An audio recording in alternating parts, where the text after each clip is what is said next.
Well, hello everyone. This is Data-Driven Formula One with Patrick, Henz, and Ganna Pogrebna. Hi, Patrick. Hello, Ganna. Hello, all. I'm speaking today from Mexico City. Unfortunately, not from the Grand Prix, which is much later, but at least I'm enjoying here the city and coming back to our data-driven F1. Incredible, but we are already starting now in the 1980s. That's a new right. decade. Yeah, and a very colorful background as well. Cool pictures. All right. Thank you. And yeah, Okay, today we will talk about a very relevant topic to the background to Ferrari. Formula One season 1980, and it's probably I guess we will come back to this, but this was like a season of various types of disturbances, right? In terms of races. Exactly, and to be honest, not directly the most successful season for the Ferrari team, as we will see. Yeah, that's right. But I mean, there will be quite a few things related to Ferrari for the season. So yeah, and in general, we will come back to this various times. The 1980s was pretty much a political season for Formula Uno with a lot of internal topics. Yeah, that's right. But Ferrari nevertheless was involved in quite a few of those. Of course. Yes, and I mean, I guess you can, by looking at the season overview, you can pretty much guess immediately the winner of the Constructor Championship, but I guess not so much the Driver Championship, although maybe you can. Yeah. Yeah, so, but it's not was not that one person or one team dominating the year. Yeah, that's exactly right. Yes. So yeah, the very interesting season, nevertheless, full of controversies, and yeah, we will look at all those controversies throughout this episode. That's right. So let's start with the start of the season. As always, practically, we are starting in the southern part of our planet, starting in Buenos Aires, Argentina, where we had a quite sad Carlos Reutemann, as we see on the right, because this year he had a car to compete with the championship, but unfortunately in the first race for his home crowd, he didn't made it up to the end. And that's why he was pretty much disappointed, as we can see here on that photo. Yeah, and I mean, it's also quite notable that no matter what the season is and no matter what year we're looking at, I mean, this is pretty typical reaction, I guess, when you are trying to, when you're trying to compete and when you're not in a car that performs, and sometimes the car breaks down. And yeah, I mean, this is always an upsetting experience. But then after Argentina, we jumped straight into the first controversy of the season, right? And it had to do with the circuit. Yeah. So not really political topic, but geography. Normally, the Brazilian Grand Prix at that time was held at Jacarepaguá, the circuit in Rio de Janeiro, but the problem was that parts of the track was been sinking into the soft swampland. Remember, Rio de Janeiro is directly at the coast, partly rainforest. So the problem here is the track was sinking slowly. Quite funny is I'm here in Mexico City, where we have the city has practically the same problem. It's slowly sinking as the city was built over a swampland too, as the racetrack. So this was the problem. So in short notice, they changed it to Interlagos, Sao Paulo. I just wanted to say, I just wanted to say that because I'm in Sydney, we're basically we have this year. I don't know what's going on what's wrong with the world, but there was a lot of rain and a lot of floods, so it certainly feels like the city is sinking as well. Although that's of course not right, but we had quite a lot of rain, and so this problem is really close to home.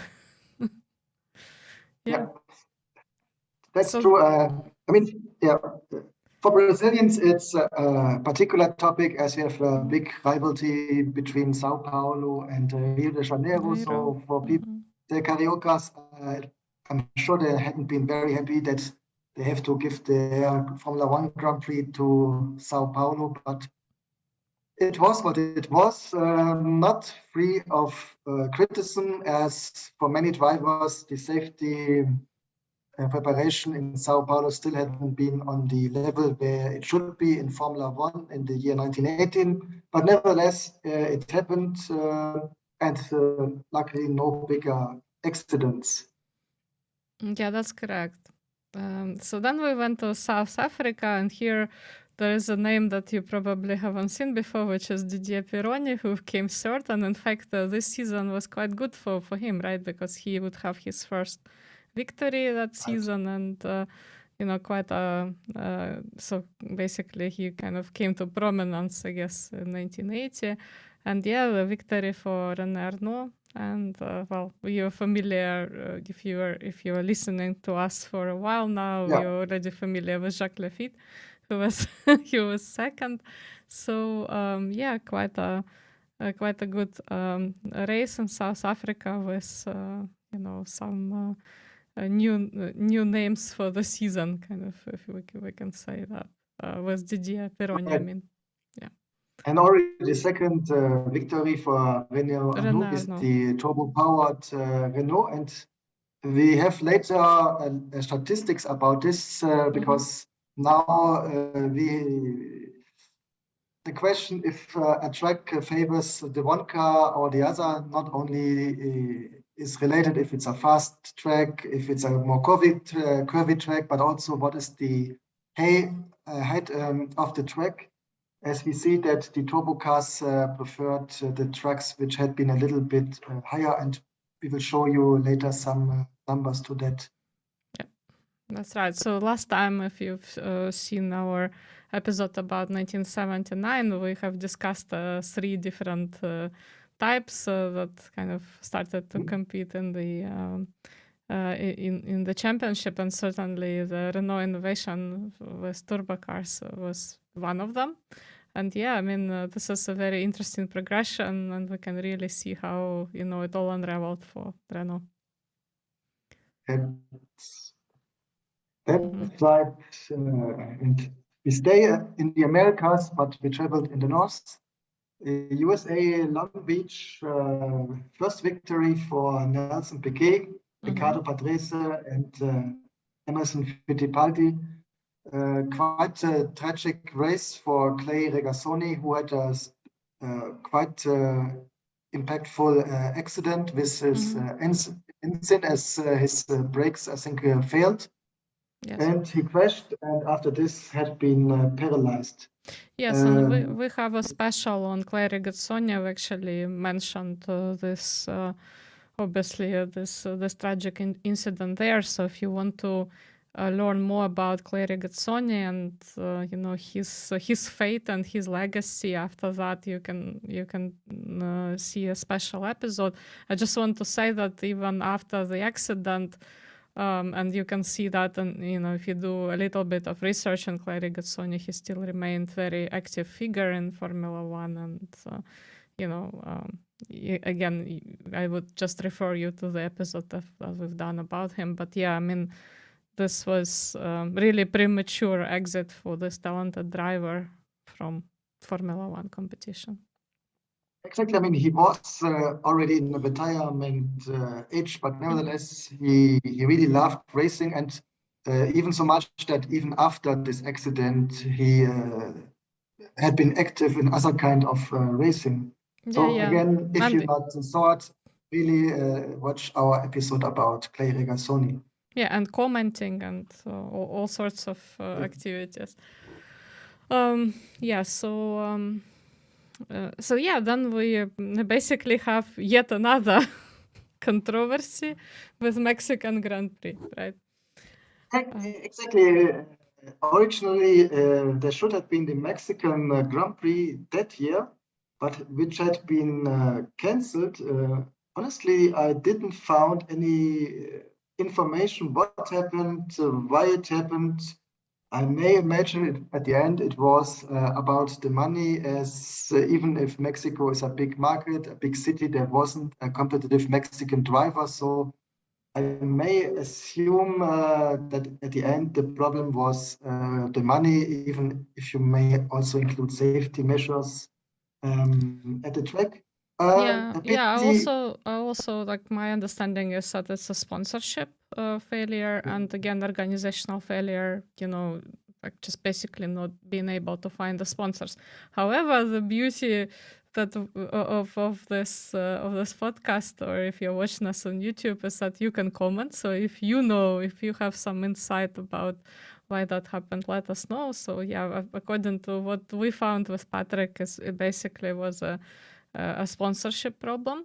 But Yeah. you know, if you have something to say about that particular Grand Prix, let us know.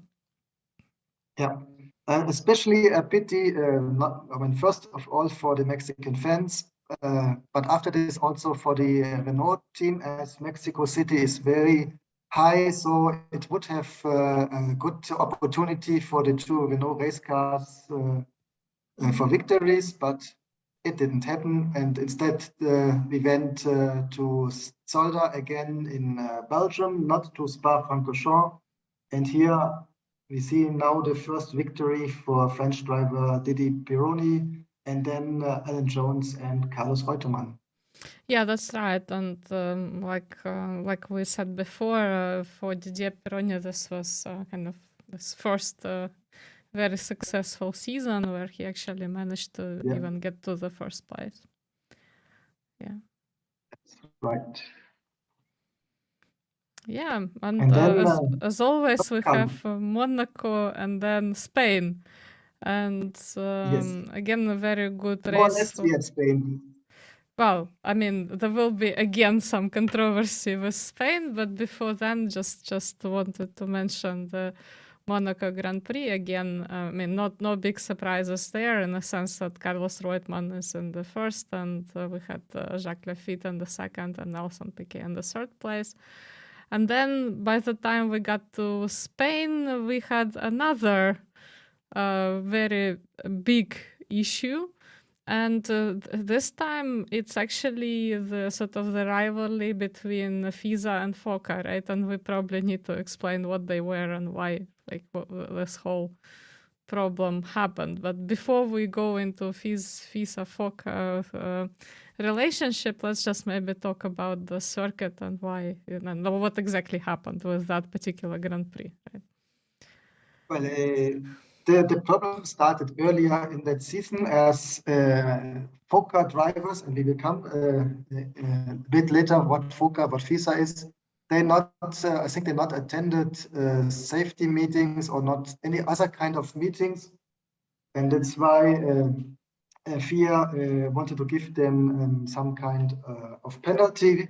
So then, due to this, I think on the Friday or I think on the first Friday training, only the manufacturers teams, meaning Alfa Romeo, Ferrari, and Renault, participated. The other one had been disqualified, and after some discussions, etc., it was practically the other way around. Only the FOCA teams participated in qualification and in the race, as Ferrari, Alfa Romeo, and Renault stand away in protest. Yeah, that's right. And then it was basically pronounced a non-championship race, right? So that was correct. Beyond the bounds, but nevertheless, Alan Jones won the race. I just need to mention that. but there is a whole like very interest. So I think there were quite a few points in time in the Formula One history when we had this like rather political internal disputes, and this is a big one. This one is a big one, and really, we have the Formula One Constructors Association, and obviously they kind of disagreed. And the whole controversy essentially is around the problems, the political internal problems within the sport, right? Exactly, and the problem started maybe already at the end of the 1970s, where Alfa Romeo had been sent into the pre-qualification, and there already started the discussions between the typical manufacturers teams and the smaller teams, the racing teams. Mm-hmm. Yes, pretty much also the British teams, and I think this is something which we see up to today. Such discussions sometimes turn up again. For example, I remember, was it beginning of this year or last year, where Fernando Alonso said that British drivers are preferred inside the Formula One. So maybe sometimes all these topics come up again. But this was practically the moment in time when you can say that the small teams got another big hit because it is challenging enough to be a smaller team, but really the problem essentially became that the larger teams, the more capable teams, were kind of came out on the came out from this whole controversy as winners, and then it's debatable. As at the end, more money from the TV rights, marketing rights went also to the smaller teams, and I think especially in the 1980s, it was more the smaller teams which dominated. That's clear. Yeah. So what I wanted to say is, remember when we started discussing Formula One, we had quite a few teams that could run several different makes. You could buy the car of a particular manufacturer. So what I mean is like basically that line of that line of competition was basically closed after this. And if you had a smaller team, then you had to basically do it quite consistently and still have a consistent contract with only one manufacturer, or even do your own car, right? So it was quite a different, smaller. I just want to say that there was this evolutionary change to new type of smaller new type of smaller competitor. Yeah, let's just say. But of course, I mean, on the financial side, I completely agree with you, Patrick, in the sense that they did get more resources in the end. But again, this were not the same small teams that we used to see, right? And that's correct. And that also changed quite a lot of things for many teams in competition, right? So yeah, that's absolutely correct. And as we mentioned in the beginning, the 1980s have been a quite political decade for Formula One, as this FISA-FOCA conflict should happen on various years, especially now 1980s, and also as now 1980, but also later in 1982, for example. The FOCA teams boycotted, for example, the San Marino Grand Prix, and where we had a lot of struggles, which maybe for the benefit for the Formula One fans. Yeah, that's right. And we also have quite a few problems with, well, you know, this problem that we saw in Mexico, where, you know, the sponsorships didn't come through, or it would seem that they didn't come through.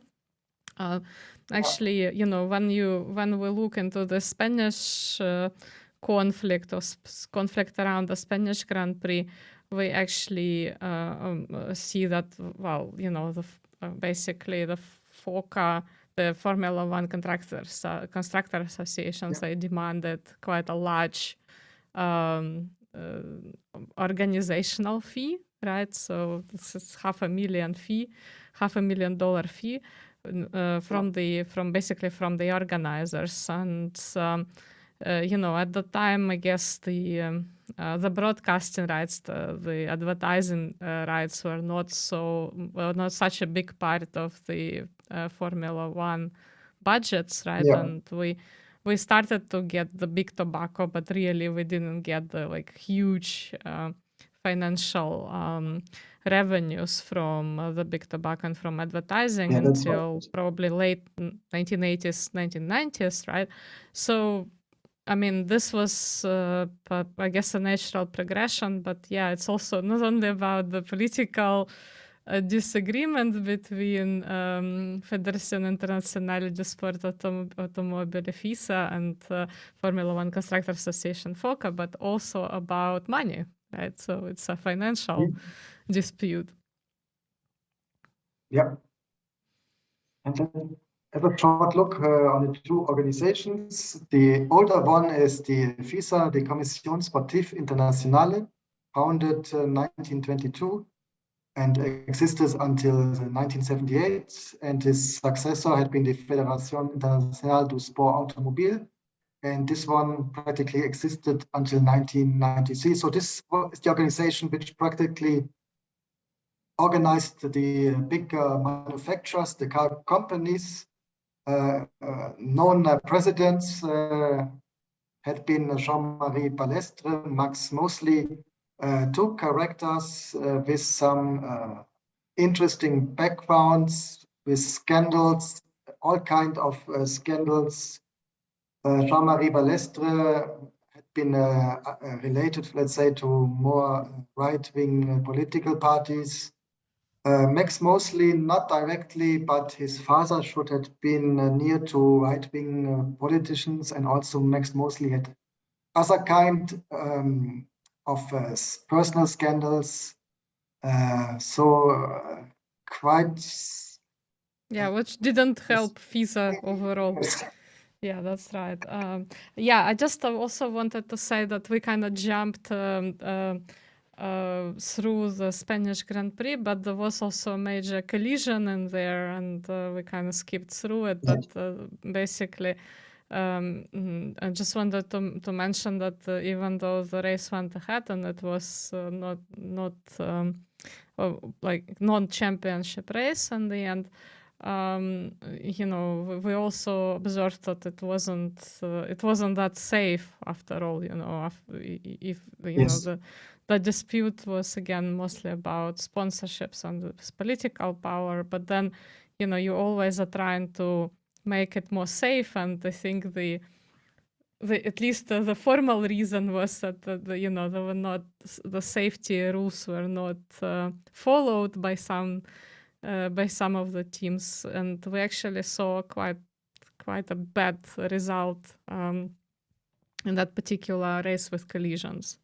Well, luckily no one was seriously hurt, but you know, there were no fatalities, but yeah, it did result in collisions. So yeah, that's kind of FISA profile that we talked about, and now let's look at FOCA. Yeah, and you can recognize quite a lot of faces here, I guess, if you're watching us on YouTube. Yeah, I mean, you see all the famous team owners, managers, Bernie Ecclestone, Frank Williams, Colin Chapman, and Ken Terrell. So they have been representing, let's say, the smaller teams, the teams which bought their engine from Ford. I think all of them in that year But also here, it wasn't free, let's say, of scandals and strange appearances. For example, the head of FOCA had been Bernie Ecclestone, who at the same time had been head of the Prevent team. So you may saw here some conflict of interest, and which also had been maybe an explanation for some of the decisions inside the Prevent team from time to time. Yeah, I mean, I cannot wait until we actually do the episode about Bernie Ecclestone. There were quite a few interesting things that were happening with him. And as you know, like if we go to the television rights, broadcasting rights of Formula One, I mean, he's a very important guy there. But what I wanted to say as well is that, you know, when we look at basically this kind of the desire to equalize the starting positions of the teams, it was kind of always there, right? So we know that naturally some teams get more sponsorships, they get also more prize money and all that. But we saw different, you know, throughout the years, we saw different ways in which, you know, the FIA is trying to regulate everything, right? So we had regulation on engines, we had regulations on the size of the car, the overtaking, like all these types of things.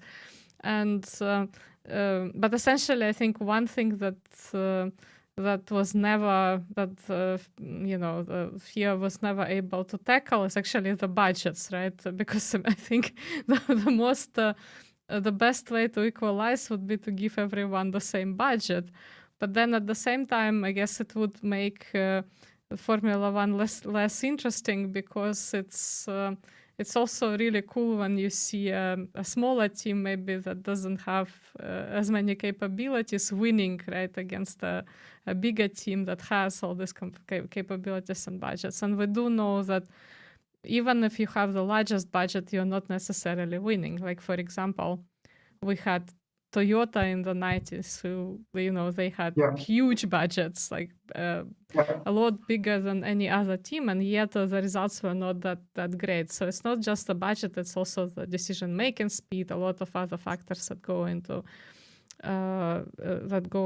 the achieving the win. But as you can see, this kind of desire to make it more, or to make the distribution of proceeds more equal, it kind of started way back. We saw a few of these conflicts in the 70s, but then they became even more pronounced in the 80s and the 90s, and you will see that a lot throughout our kind of coverage of this decade, the 80s. Yeah.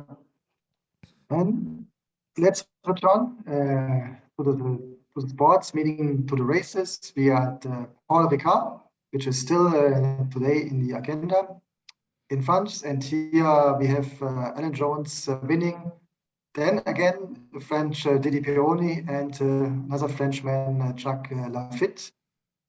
Interesting, here we have the last appearance of the Shadow team, which should reappear as Theodore Racing next year. Yeah, that's right. And yeah, we had also quite a memorable race in the UK. Again, Alan Jones was there as a winner, and Nelson Piquet in the second place, and Carlos Reutemann in the third place. Right. And that's right. And the last race for Patrick Depailler was a very sad reason. He would have, after this training accident, testing for Alfa Romeo, fatal accident. That's why, unfortunately, last race for him. More positive message. Notice he had after a longer time again a female driver with Desiree Wilson. But unfortunately, she not qualified. And to be fair, in this point, she participated for the Ram team, a very small team. So quite difficult / impossible to qualify with this car, especially if you're not the number one in your team, because we discussed it many times before. There's still, you get different kind of material if you're the number one driver or the number two or the number three driver in a race. Yeah, and we had a special on women, so you can have a look at our special where we discuss kind of this lack of inclusion in Formula One. So there is a special episode. If you haven't seen it, please just check it out. Yeah, it's the one about Lella Lombardi, the only female driver who gained points in Formula One. Desiree Wilson, quite funny. She's the only one who ever won a Formula One race. If you nevertheless never have heard about it, it was the British Formula One Championship, so a non-official Formula One race.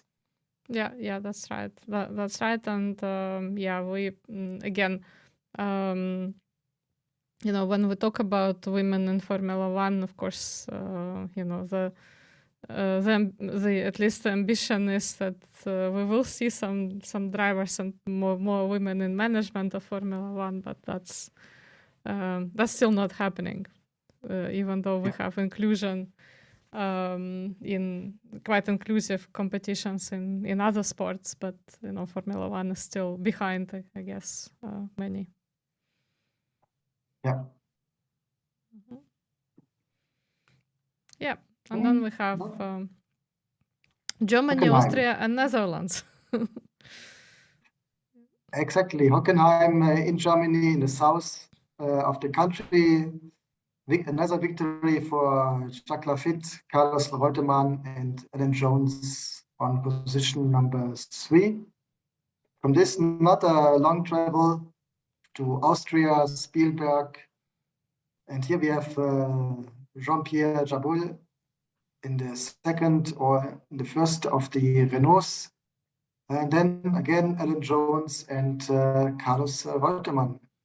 Yeah, I just want to say that both in Germany and Austria, Alan Jones earned some points because he was third and second, even though he was on the first.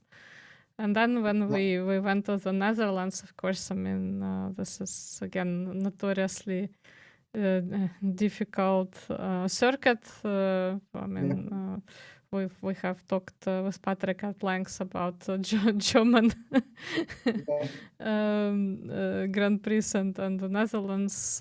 So certainly you remember, if you watched our previous episodes or listened to us before, that there were quite a few fatalities in the Netherlands.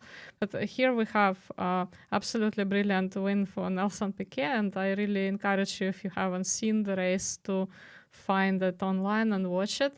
And again, I just want to reiterate for people who maybe are watching us for the first time that we are only sharing the content that we can share legally, and this is meant to be, initially this was meant to be a podcast, but we are doing the video version of it.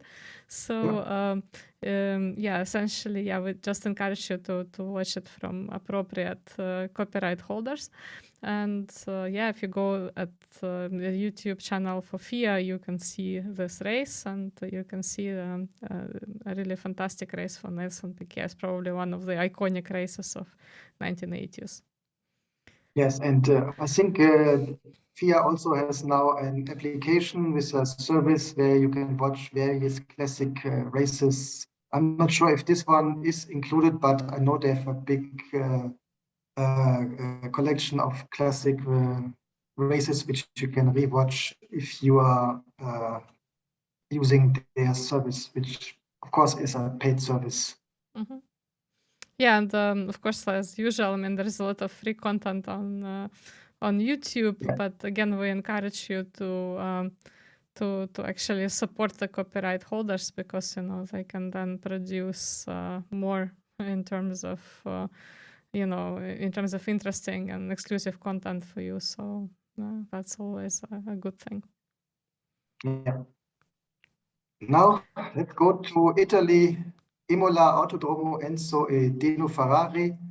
maybe you saw our special episode about Monza. If not, of course, we encourage you to do so. And we mentioned that there was one race in history where the Italian Grand Prix was not in Monza, but in Imola. So this was the year 1980. And this because Monza was undergoing some refurbishment, which had been necessary as the sports evolved. So also have to evolve the tracks, getting better safety, installation, etc. Yes, exactly. And So now, again, that's yet another controversy, right? That season. So we had quite a few cases when the races were not held at the usual place, and this was not an exception in Italy. So again, we didn't go to Monza this year and went to Imola instead. that's right. Nevertheless, another victory for Nelson Piquet, Alan Jones, Carlos Reutemann, very often on this on the following positions, getting important points. Important for German fans, here we had the debut of Manfred Winkelhock. I assume it was for the ATS team. Yes, and then, I mean, not surprisingly, by the time we got to Canada, Alan Jones won the Canadian Grand Prix and secured his championship. So you probably already guessed by the progression that he was the winner, considering that he was, when he was not winning, he was quite often in either second or third spot, so with the exception of few Grand Prix. And yeah, essentially at that stage, the fate of the competition was decided, but nevertheless we had one more race in the US, right? And so yeah, exactly. The last race, the final, Watkins claimed the second US race, and also here Alan Jones winner before Carlos Reutemann, and then we see Didier Pironi. Interesting side note, we have the first pole position for Bruno Giacomelli, and this meant the first pole position for Alfa Romeo since 1951. Unfortunately, the race wasn't that lucky. They had technical problems, and due to this, didn't finish the race. Also, we had the last race for Jody Scheckter on Ferrari. And I mean, as you saw, there hadn't been much mentioning the Ferrari team. This is because they had a very bad season, and we will come to this a little bit when we speak about the different technical contenders, why this maybe had been the race. But Jody Scheckter, as he had a longer career, he decided that's it for me. And so last place for him. And we will have a special episode on him. And he also made he went away from Formula One, started practically a new career as entrepreneur. Had been quite successful, and I think quite happy also with life without Formula One. Yes, so I guess the good thing about the story of Jody Scheckter that he retired just because he decided to do so, and it was not any particular injury or tragic accident or incident during Formula One. But I mean, if we look at this whole season, and I guess we will say that at the end as well, I mean, you can see how many disturbances and disruptions were there and controversies. And definitely, I mean, it's good that, we got through this season, and, the very again, just wanted to mention Alan Jones, who it was a well-deserved victory, and definitely, this was a very talented driver that is, I think, quite often overlooked, right? So he's not one of the kind of this huge stars, even though had an incredibly successful Formula One career. Yeah.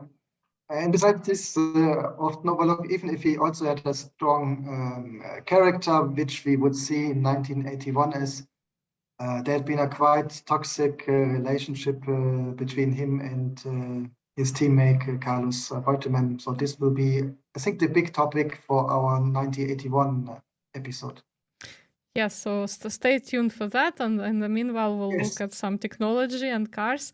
And again, if you are just listening to us, we always think, oh, sorry, yeah, we first need to go to Constructor Championship, but that's not, there's no intrigue there from the first sort of outlook on the season. It was clear that Williams-Ford was the winner and by a large margin. But then we will look also at cars. And I just wanted to say again that if you have an opportunity to watch the coverage on YouTube, you will also see some photos of the cars. And when Patrick and I go through kind of the technical developments of the season. So we always encourage you to watch us either at the YouTube or Spotify, and there you can actually observe also the cars. Yeah. And if you see the first three positions, we had Williams-Ford, Ligier-Ford, and Brabham-Ford. So the first three teams had been FOCA teams. Then we had the first of the manufacturers, Renault, and then again Lotus-Ford, Tyrrell-Ford, Aeros-Ford, Fittipaldi-Ford. And quite interesting, also a very bad year for McLaren, only on 9th position. And Ferrari. Practically, yes, I still wanted to come to Ferrari, but let's say for McLaren, it was practically the last of the bigger or medium teams with the Ford engine only. We had some very small teams like RTS, Ensign, Osella. The new, I think the first, was it the first year for Osella or already the second, and Shadow Ford, but these are very small teams. So quite disappointing also for Ford, and of course a catastrophic year for Ferrari, where Jody Scheckter, I think in one Grand Prix, not even qualified for the race, and also Alfa Romeo with only 4 points, not really what they imagined. Yeah, and if you look at Williams-Ford, like I said, they're always twice as they have almost twice as many points as Ligier-Ford, so the next competitor, with 120 points going to Williams-Ford and 66. That's the next competitor, Ligier.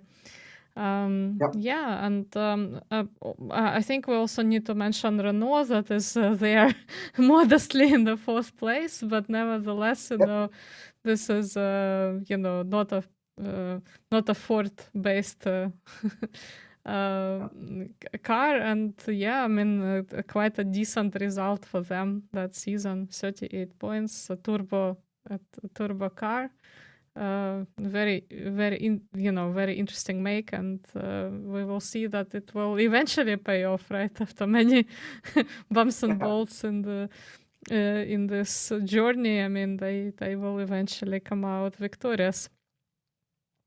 Yeah, and I think already we will discuss it next year. There will be this already the second engine, turbo engine inside Formula One.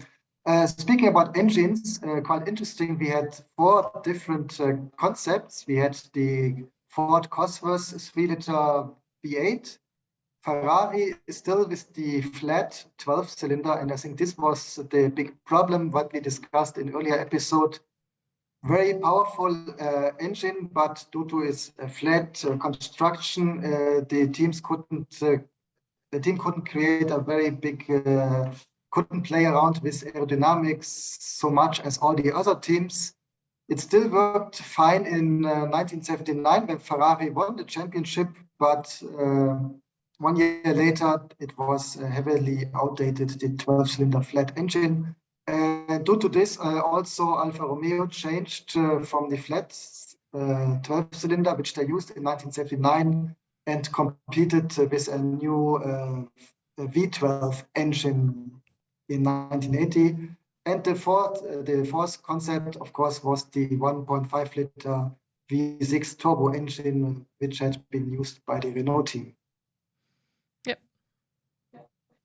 And let's, with that, we can actually look at these cars in more detail. And before that, we will discuss the contenders. But then we already have some.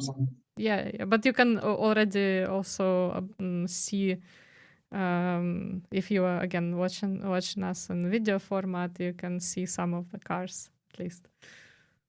Exactly. And here, as I mentioned in the beginning, we included the elevation.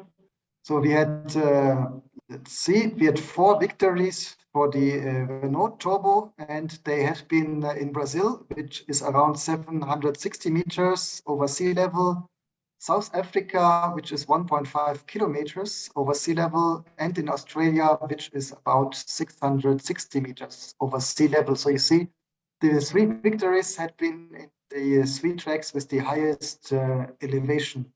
And this due to the turbo concept. Yes, absolutely. Also, I mean, quite a remarkable performance from Williams, right, in 1980.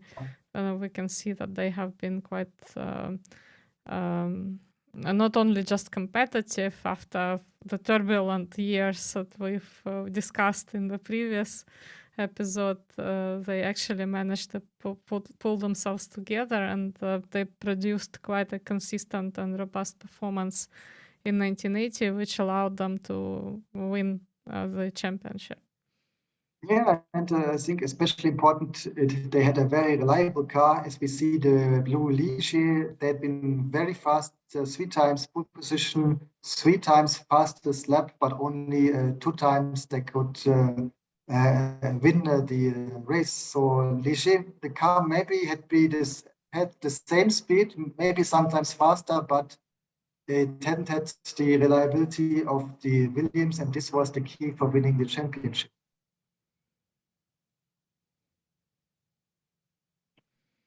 And right. Here we have it, the Williams. So FW finally, Frank Williams 07B. Yeah, so we're now looking at different makes, and so this is the winning. If you're watching us again in the video format, you can see the Williams car, which was the winning design of the year. Definitely, as Patrick said, the reliability champion. So in a sense that they were just a lot more reliable and consistent in producing good results. And I have to say, quite if we compare with 1979, quite a considerable lift for Williams, but overall not a very big change from 1979. And I guess the big part was actually making the car reliable more than anything. Yeah. And of course, also quite iconic sponsorship with TAG and Saudi Air, at least for the people who know the 1980s and the Williams team. So quite typical sponsorship and library for them. Yeah, and I think many of you are used to seeing Williams in blue, but this is completely non-standard look for Williams with white. With white colors. So, which also, as we discussed with Patrick before, obviously white is the lightest color that you can put on a Formula One car, and obviously that also might have contributed to the weight of it, and helped overall. Yeah. Here we see the Ferrari 312 T5, the car driven by Gilles Villeneuve. As mentioned, the concept wasn't really up to date anymore. That's why they really strongly suffered. And also, if you see the car, it's pretty much the same as the T4, which they used the last year. So not much development. From 79, it was working fine as it was very reliable, but the speed wasn't there anymore in 1980. And that's why it was the last year of the famous 312 T models. And next year they would come with something completely different and also much better. But we will see this in the next episode. Yes, absolutely. And kind of this I quite like the outlook of the 312, and sad to see it go, but definitely it was the right choice to let it go, and probably they could have done it earlier. But I guess as always with Ferrari, we see that some years they do not perform too well, and then kind of get a lot of testing done, right? And then the next year they come back with a better design. And maybe it's also a problem of bigger organizations. As bigger organizations, they are resistant to change, and maybe there was a little bit too much resistance to the change inside the Ferrari team. And then, of course, if something is not working, then you have now the approvals, the budgets to do something completely new. This is what I did for the next year. Yeah, Braham, we already discussed quite a lot, and we even have some specials about Braham. But this is BT 49, and I guess many people remember this car.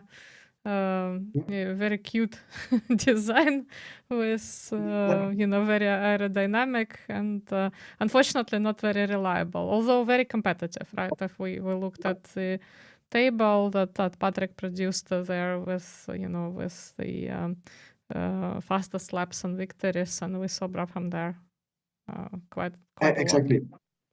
Also here the very iconic paint shops library. Unfortunately, this is a black and white, but it's white and blue with Parmalat, the Italian dairy company, who started in Formula One since Niki Lauda, and with Niki Lauda switched to Brabham and then stayed at Brabham even if Lauda left. So very typical colors for the Brabham team, and they even kept these colors as later they replaced Parmalat with Olivetti, which had practically the same dark blue. So they used these colors for a long time in the 1980s. Yeah, precisely. So I'm very lucky with sort of sponsorships in the sense I didn't need to change too much. Yeah, McLaren with Marlboro. Yeah, my M30, with Marlboro advert there and colors in this like almost orange red. And we Patrick and I, we have again a special two-part special on tobacco sponsorships of Formula One. Again, we are not smokers and do not basically we're not promoting any smoking here. We're just acknowledging that big tobacco has played a role, a defining role on many occasions in the development of the sport. And certainly we cannot throw this away from the history of Formula One, that big tobacco was a sponsor, and not only to McLaren team but also to many other teams, including Ferrari that we just discussed. And but this is a very famous also outlook for McLaren with Marlboro sponsorship. M30. The sponsorship had, of course, also Marlboro to establish their image, as originally Marlboro was a cigarette which was first of all targeting female smokers, and only after this they completely changed it with the Marlboro cowboy to make it a quite male cigarette, so to say. So of course Formula One was perfect for the marketing. Yeah, and as much as M30 is also this quite a cute design, wasn't successful at all, wasn't reliable at all, as Patrick said, and only 11 points that season that this car actually managed to bring. But I kind of like that even though it is this like really cute and aerodynamic car, at the back of it you can still see the guts of the car. It kind of reminds me of this British design cars that we've seen in the previous seasons where it's practically like looks like someone put it together in the garage rather than, it's made by a professional team. But this is the beauty of, I think of the British cars, because you like have this really cool mix of, manufacturing and some engineering genius going on in the same design. Exactly. So, and that's also the reason we stay in the UK with the Lotus 81. Also not over successful to say that way, but and not very think typical colors, right? So yes. for Lotus. Yeah. Yeah, my thanks to the sponsor. So, I mean, I think 1980s, the best years for the Lotus team, I think already passed by. Unfortunately, they still participated, not too bad, but I mean, they not had been so successful as 1960s and 1970s. Yeah, and we are obviously very used to Lotus design in this black and gold, but this is obviously the Tissot sponsorship and Goodyear and Vowel line. So these are basically blue and red design, which is kind of completely non-typical for Lotus. Yeah, that's right. And same colors, the Ensign N180. Another of the smaller teams, which are important for Formula One in the 1980s, because here the young drivers entered, because in opposite today, where we have practically the big team, and the big teams have a smaller second team for their younger talents to try out Formula One. Now, in the 1980s, we still had the independent smaller teams like Ensign and many of the Italian teams. Yeah, so one thing that I wanted to say, that again, if we look at this car, well, and if you compare it with all the other design we've discussed so far, you can tell immediately that this is more of a straight line design, Yeah. right? More of sort of designed for more of like circuits that are oval in shape rather than having many corners, and you can immediately see that when you observe the designs, which is very interesting as well. Yeah. Renault R20, typical, beautiful, classic Renault design, yellow, white, a little bit of black, as we remember the Renault team. Yeah, and this just looks so cool. Yeah. And yeah, as a turbo car, I mean, looks quite different from the rest, and yes, it's really how many people remember Renault, I guess, and yeah, in the traditional colors, and this really nice yellow, although we see quite a lot of black there, not so much blue, that I think many people probably remember. But nevertheless, yeah, very pretty car, and certainly very fast, especially at high elevation, as Patrick mentioned. Yeah. And the Corel 009 with the typical candy dark blue design, which they also had for many years. So this is the car with Didi Pironi, as we can see, quite fast. Mm-hmm. Not fast enough to win the championship, but a strong contender. Yeah, I mean, this is a little bit of an anomaly, because if you remember the cars that we discussed in the beginning of 1970s, they kind of started to look like this almost.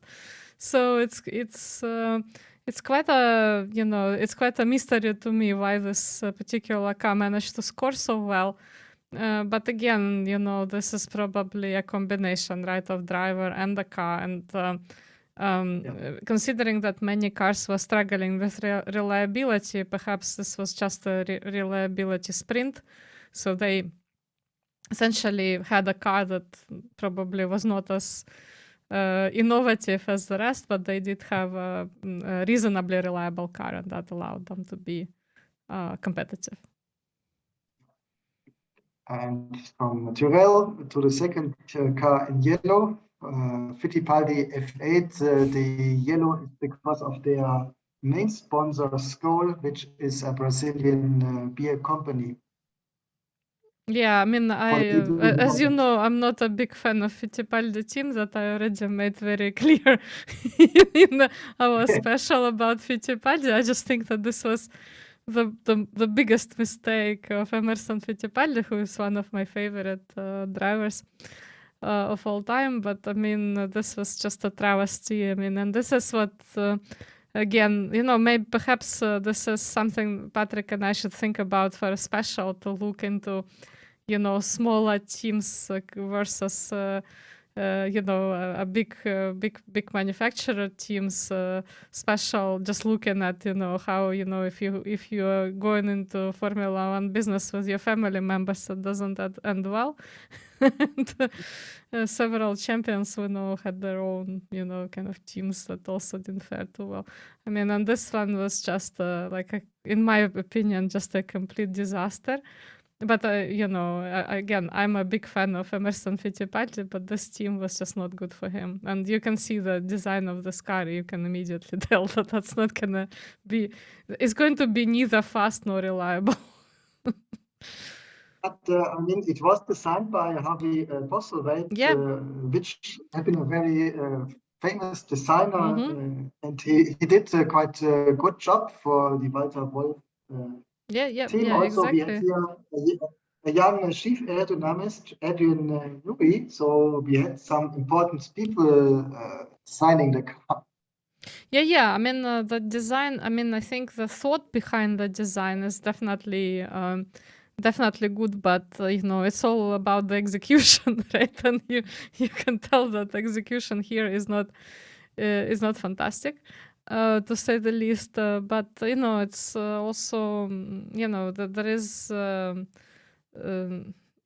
there is something to this argument about the management, right? And how you manage it, because you can have the brains there, but if you are not organizing it too well, then you're not going to succeed. We kind of touched on this before when we discussed some of the sponsorships and how, some teams were not very like Alta Moda and all this these interesting teams were like really weird management.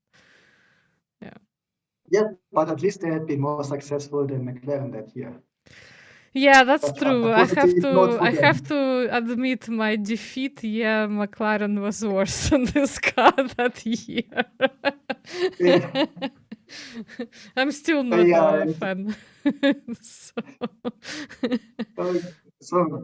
Let's better switch to the next one. And you may think, we already saw the McLaren, but no, this is the Alfa Romeo 179. So that year, Marlboro had been the main sponsor for two teams, McLaren and Alfa Romeo, and they both had the same orange like red, which Marlboro seemed to have on their cigarettes in the 1980s. Yeah, nevertheless, you can tell, right, that this is Alfa Romeo, not McLaren, by the look of it. Yeah, I just want to say, I don't remember that Marlboro on their cigarette packs had been more orange than they had today. But honestly, I'm not smoking and don't remember the 1980s that well. Yeah, but I mean, I think this is again has to do with the televising quality. So currently, as we discussed before, it's more kind of deeper red, right, than the more orange red, and it just has to do with the way it was captured on camera. So now we are able to distinguish between different shades of red with more precise cameras, and broadcast is very, very high quality and very detailed, but back in the day, it was pretty much the same. So even if you had red of some sort, it probably would have been this one, or like really burgundy red that we saw on some other teams. But I think this was just a way to distinguish between red read that, for example, Ferrari used, or some other teams would use. Yeah, that could be. And from red, we had a lot of strong colors in 1980. Ligier with a typical French blue, with a typical French sponsors, Chitan, Elf.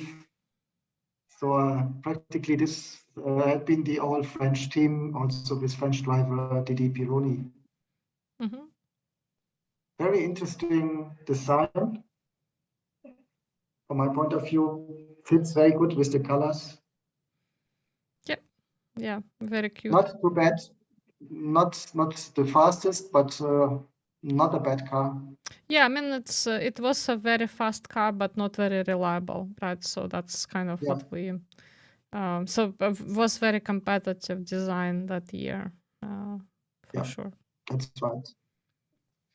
And with this, we're coming to the smaller Aeros team, the A3. After various experiments, this year they have a quite conservative car, gold, like gold their car, main but sponsor. not quite golden performance, right? No.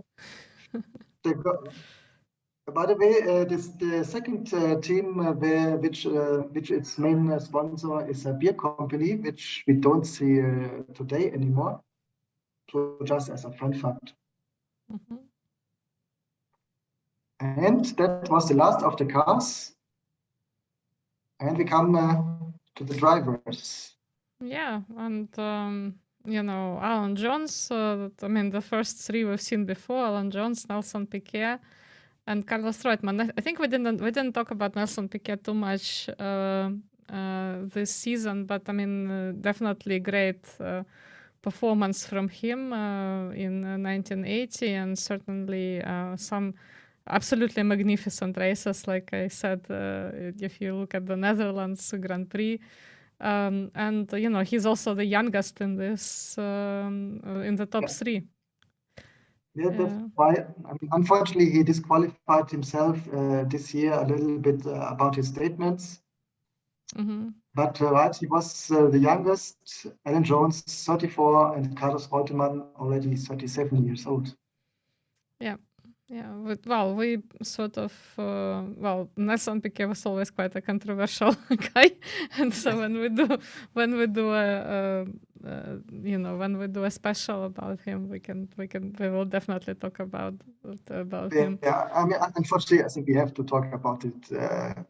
Of course, and we will do this. I assume a little bit later, as he's still in the beginning of his career. Yes, that's right. And Jacques Lafitte, Didier Pironi, as we mentioned, very successful year for him. And René Arnoux, I guess also a typically overlooked driver, but nevertheless, again, very successful driver in Formula One, and not talked about that much, unfortunately. But great driving talent, I think, René Arnoux. Yeah. In general, we see the French teams have been quite successful. Again, not competing about the championship yet, but Ligier and Renault drivers have been on the positions 4 until 6. Yep. And then positions 7 to 9, Elio De Angelis for the Lotus team, also very young in 1980. Then Jean-Pierre Jadouel for the second Renault driver, and Ricardo Patrese for Aeros. Mm-hmm. And a notice much younger than the first three overall. Right. Yeah, if we just look at the age. Right. Yeah, this, and yeah, I think this is very kind of atypical season. Again, I just want to mention, apart from Alan Jones, obviously. Nelson Piquet, very good start. For him that year. In any case, I don't know what to pick as a notable win. Again, for me, obviously, I am biased and would probably pick the Netherlands. and Nelson Piquet there, even though, he didn't win the championship. Well, notable accident for me would be, I know that, Claire Rigassonis, obviously, that one was pretty severe. But I would also mention the Spanish multiple collision. Unfortunately, we have to add Patrick Depailler, whose accident was not in the race, but in testing. In testing, yeah, that's true. And but notable strategy for, again, I mean, I would single out Renault for the turbo car. I mean, I think that was probably the most innovative team out there, and the strategy didn't quite pay off that year, but we will see that it will eventually. And of course, the Williams team, considering all the turbulence that they've been through in the previous years, where with the Frank Williams kind of changing the team strategy and all that. I mean, this is quite a remarkable win for them. Very, very impressive, all things considered.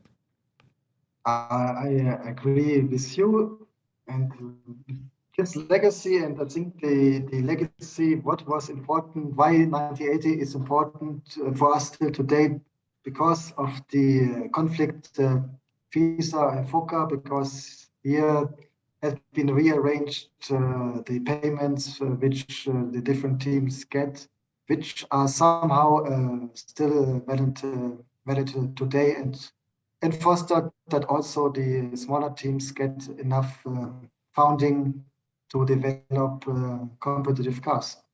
Yeah, I mean, I would also say that really this is, for me, is a year of disruptions, because we had disruptions practically on every continent.